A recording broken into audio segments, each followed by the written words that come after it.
ሰላም ቤተሰቦች፣ በባለፈው ቪዲዮ በስልካችን C++ መማር እንደምንችል አይተናል። ዛሬ ደግሞ ለምን C++ን መረጥን የሚለውን እና በC++ የተሰሩ አስደናቂ ነገሮችን እናያለን።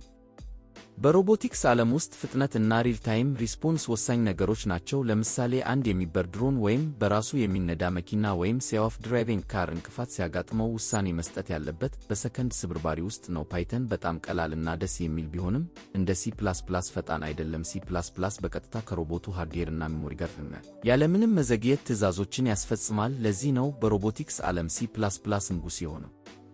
ለመሆኑ በC++ የተሰሩ ትላልቅ ነገሮች ምን እንደሆኑ ያውቃሉ?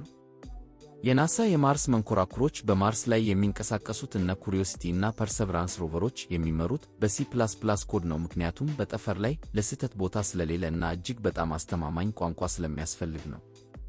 ስፔስ ኤክስ የኤለን ማስክ ሮኬቶች መቆጣጠሪያ ሲስተም በብዛት የተገነባው በC++ ነው። ቴስላ አውቶፓይለት ቴስላ መኪናዎች በራሳቸው መንገድ ላይ እንዲሄዱ የሚያደርገው ውስብስብ አርቲፊሻል ኢንተለጀንስ የሚሰራው በC++ ነው። ቦስተን ዳይናሚክስ እነዚያ አስደናቂ ሰዎችን የሚመስሉ እና የሚዘሉ ሮቦቶች እንደነ አትላስ ሮቦት ሚዛናቸውን ጠብቀው እንዲሮጡ የሚያደርጋቸው የC++ ኃይል ነው። እንዲሁም አርዲዩኖ በአብዛኛው የC++ ቋንቋን ይጠቀማል።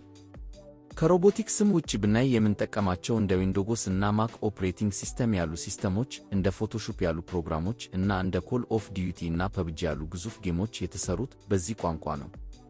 ታዲያ ይህንን ግዙፍ እና ዓለም አቀፍ ቋንቋ ነው እኛ በአማርኛ እና በስልካችን መማር የጀመርነው። ይህ ዕውቀት ነገ እናንተም እንደነዚህ ያሉ ትላልቅ ነገሮች ላይ እንድትሳተፉ በር ይከፍትላችኋል።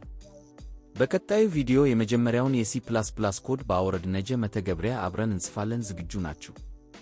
እንዳያመልጠው ፎሎጎና ላይክ አድርጉ። ጥያቄ ካላችሁ ኮሜንት ላይ አስቀምጡልኝ። አብረን እንማር። መልካም